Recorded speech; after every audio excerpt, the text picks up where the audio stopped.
Hello everybody, welcome back to our channel where we post tutorial videos, and this channel's name is How to Guide, so just keep that in mind, alright?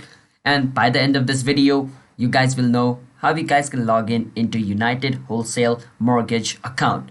Now basically it's a website which provides you mortgage, and mortgage is also known as loan, alright? So if you guys don't know what mortgage is, it's basically a loan.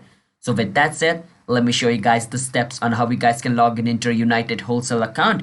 And yeah, don't forget to hit the like and subscribe to our YouTube channel How to Guide as well. Now let's move on. First step, search for United Wholesale Mortgage Login. Click on the first link over here and it'll take you to its official website. Over here, click on where it says login. To do that, it's gonna take you to its login page. Over here, enter your email address which is linked with your, United Wholesale Mortgage account like this.